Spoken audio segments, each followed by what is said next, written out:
volviendo a los principios bíblicos del hogar cristiano, con el libro Una teología de la familia. Esto para la gloria de Dios y la edificación de sus hijos. Es un material de vida a vosotros, compartiendo la palabra de Dios con todos.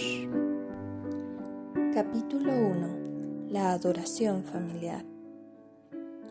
Culto familiar.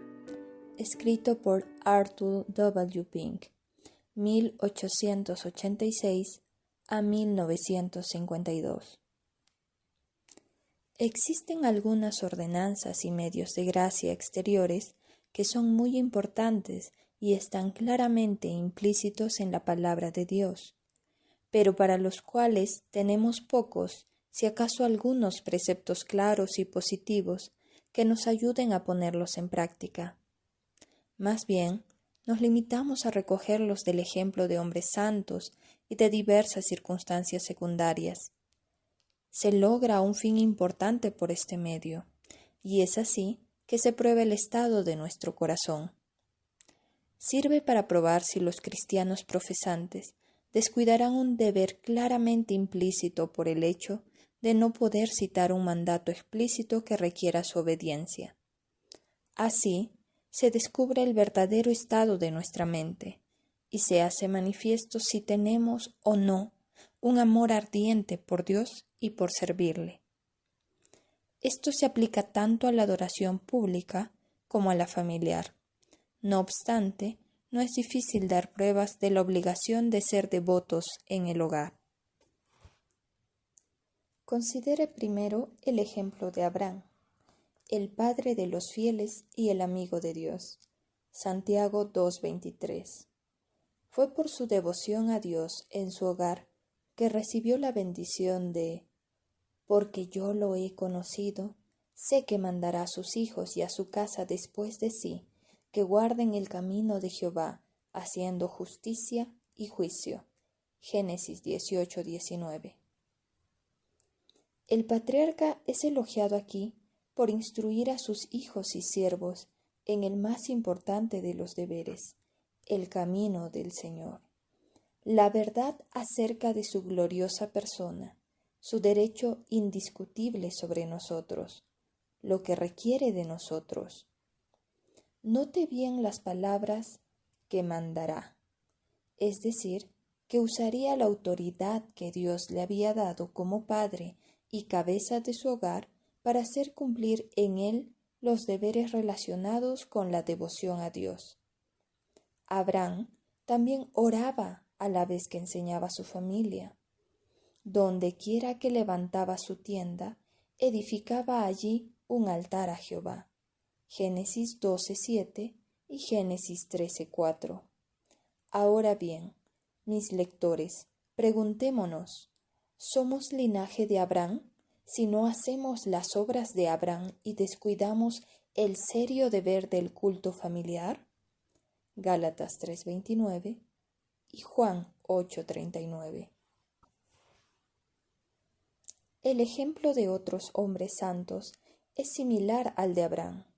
Considere la devoción que refleja la determinación de Josué, quien declaró a Israel: «Yo y mi casa serviremos a Jehová». Josué 24:15. No dejó que la posición de honor que ocupaba ni las obligaciones públicas que lo presionaban lo distrajeran de procurar el bienestar de su familia. También, cuando David llevó el arca de Dios a Jerusalén con gozo y gratitud, después de cumplir sus obligaciones públicas, volvió para bendecir su casa. Segunda de Samuel 6:20. Además de estos importantes ejemplos, podemos citar los casos de Job y Daniel. Job 1:5 y Daniel 6:10. Limitándonos a solo uno en el Nuevo Testamento, pensamos en la historia de Timoteo, quien se crió en un hogar piadoso. Pablo le hizo recordar la fe no fingida que había en él y agregó: «la cual habitó primero en tu abuela Loida y en tu madre Eunice». Segunda de Timoteo 1:5. Con razón pudo decir enseguida: Desde la niñez has sabido las sagradas escrituras. Segunda de Timoteo 3:15. Por otra parte, podemos observar las terribles amenazas pronunciadas contra los que descuidan este deber. Nos preguntamos cuántos de nuestros lectores han reflexionado seriamente sobre estas palabras impresionantes. Derrama tu enojo sobre las gentes que no te conocen y sobre las naciones que no invocan tu nombre. Jeremías 10:25. Qué tremendamente serio es saber que las familias que no oran son consideradas aquí iguales a los paganos que no conocen al Señor. ¿Esto nos sorprende? Pues hay muchas familias paganas que se juntan para adorar a sus dioses falsos. ¿Y no es esto causa de vergüenza para los cristianos profesantes? Observe también que Jeremías 10:25 registra imprecaciones terribles sobre ambas por igual. Derrama tu enojo sobre. ¿Con cuánta claridad nos hablan estas palabras? No basta que oremos como individuos en nuestra cámara. Se requiere que también honremos a Dios en nuestras familias, 2 veces cada día como mínimo, de mañana y de noche. Toda la familia debe reunirse para arrodillarse ante el Señor, padres e hijos, amo y siervo, para confesar sus pecados, para agradecer las misericordias de Dios, para buscar su ayuda y bendición. No debemos permitir que nada interfiera con este deber. Todos los demás quehaceres domésticos deben supeditarse a él. La cabeza del hogar es el que debe dirigir el tiempo devocional. Pero si está ausente o gravemente enfermo o es inconverso, entonces la esposa tomará su lugar. Bajo ninguna circunstancia ha de omitirse el culto familiar. Si queremos disfrutar de las bendiciones de Dios sobre nuestra familia, entonces reúnanse sus integrantes diariamente para alabar y orar al Señor. Honraré a los que me honren, es su promesa. Un antiguo escritor dijo: una familia sin oración es como una casa sin techo, abierta y expuesta a todas las tormentas del cielo. Todas nuestras comodidades domésticas y las misericordias temporales que tenemos proceden del amor y la bondad del Señor, y lo mejor que podemos hacer para corresponderle es reconocer con agradecimiento juntos su bondad para con nosotros como familia. Las excusas para no cumplir este sagrado deber son inútiles y carecen de valor. ¿De qué nos valdrá decir cuando rindamos cuentas ante Dios por la mayordomía de nuestra familia, que no teníamos tiempo ya que trabajábamos sin parar desde la mañana hasta la noche? ¿Cuánto más urgente son nuestros deberes temporales, más grande es nuestra necesidad de buscar socorro espiritual? Tampoco sirve que el cristiano alegue que no es competente para realizar semejante tarea. Los dones y talentos se desarrollan con el uso y no con descuidarlos. El culto familiar debe realizarse reverente, sincera y sencillamente. Es entonces que los pequeños recibirán sus primeras impresiones y formarán sus primeros conceptos del Señor Dios. Debe tenerse sumo cuidado a fin de no darles una idea falsa de la persona divina.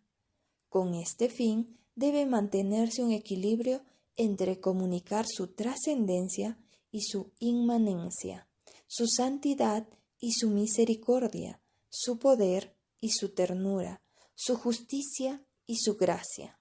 La adoración debe empezar con unas pocas palabras de oración, invocando la presencia y bendición de Dios. Debe seguirle un corto pasaje de la palabra, con breves comentarios sobre el mismo. Pueden cantarse 2 o 3 estrofas de un salmo y luego concluir con una oración en la que se encomienda a la familia a las manos de Dios. Aunque no podamos orar con elocuencia, hemos de hacerlo de todo corazón. Las oraciones que prevalecen son generalmente breves. Cuídese de no cansar a los pequeñitos. Los beneficios y las bendiciones del culto familiar son incalculables. Primero, el culto familiar evita muchos pecados, maravilla el alma, comunica un sentido de la majestad y autoridad de Dios, presenta verdades solemnes a la mente, brinda beneficios de Dios sobre el hogar. La devoción personal en el hogar es un medio muy influyente bajo Dios para comunicar devoción a los pequeños. Los niños son mayormente criaturas que imitan a quienes les encanta copiar lo que ven en los demás. Él estableció testimonio en Jacob y puso ley en Israel, la cual mandó a nuestros padres que la notificasen a sus hijos, para que lo sepa la generación venidera. Los hijos que nacerán y los que se levantarán lo cuenten a sus hijos, a fin de que pongan en Dios su confianza y no se olviden de las obras de Dios, que guarden sus mandamientos. Salmos 78, 5 al 7. ¿Cuánto de la terrible condición moral y espiritual de las masas en la actualidad puede adjudicarse al descuido de este deber por parte de los padres de familia? ¿Cómo pueden los que descuidan la adoración a Dios en su familia pretender hallar paz y bienestar en el seno de su hogar? La oración cotidiana en el hogar es un medio bendito de gracia para disipar esas pasiones dolorosas a las cuales está sujeta nuestra naturaleza común. Por último, la oración familiar nos premia con la presencia y la bendición del Señor.